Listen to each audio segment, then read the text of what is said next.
But in the meantime, Kenya Party leader Martha Karua and other opposition leaders have accused the government of systematic destruction of education in the country. The leaders, who included former Cabinet Minister Dr. Mukisa Kitui and former Makueni Governor Professor Kivutha Kibwana, say that the government is driving learning to the brink of collapse, which will have catastrophic consequences for a whole generation. The leaders want the Kenya Kwanza administration to do away with the new university funding model, as well as other reforms that have been stayed by the court. And as Kamau Mwangi now reports, they want Ruto's administration to prioritize proper planning over hasty reforms. From industrial action by teachers and lecturers in recent weeks and months, a university funding model that seems to disadvantage those that it is meant to help, and inconsistencies in actualizing the junior secondary education, opposition leaders are up in arms over a sector that seems to be in crisis.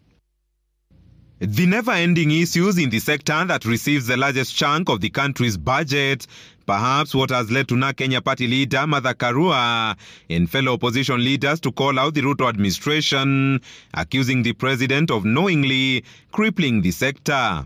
Without providing the basics for university, which is accommodation, tuition, and meals, you have not given access to the poor, because any one of those three can make them drop out.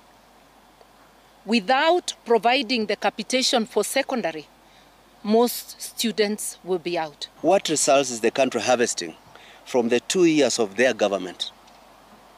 An inept hodgepodge of half-baked reform measures, an intelligent imposition of reforms without supporting infrastructure, personnel and resources, a vengeful rebuttal of evident failure, an attempt to use blackmail and brinkmanship to confront those telling them their efforts are more hurtful than the problem they set out to resolve.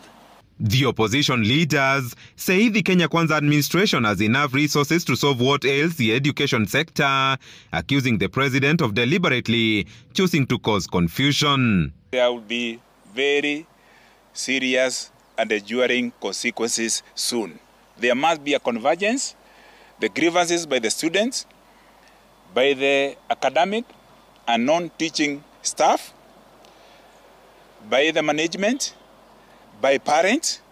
This country actually has been known on the continent as one of the countries with a very robust educational system. So if measures are taken to dilute that, it means that even on the African continent, we are lowering our esteem. We should now be aiming to freeing education from kindergarten, that is ECD, to university level. Instead, Ruto and his administration have behaved the way locusts behave when they descend on greenery. They consume everything and leave nothing. They condemn the haste with which reforms in the sector are being undertaken, saying there is poor planning by the Kenya Kwanza regime to implement changes in the sector without proper preparation. The government of President Ruto is playing with fire in a systematic destruction of education at all levels in the country. Through a cacophony of ill-conceived reform, betrayal of election promises, contempt of court rulings, intimidation of critics as its modus operandi in public universities, disregard of CBAs it has entered with lecturers, and an arrogant disregard of the extreme impact of its actions and omissions on learners from poor backgrounds, this government is driving learning to the brink of collapse. Which university is working? Is it Tigaton? Is it Kenyatta University? Is it Moi University? Is it University of Nairobi? None is working.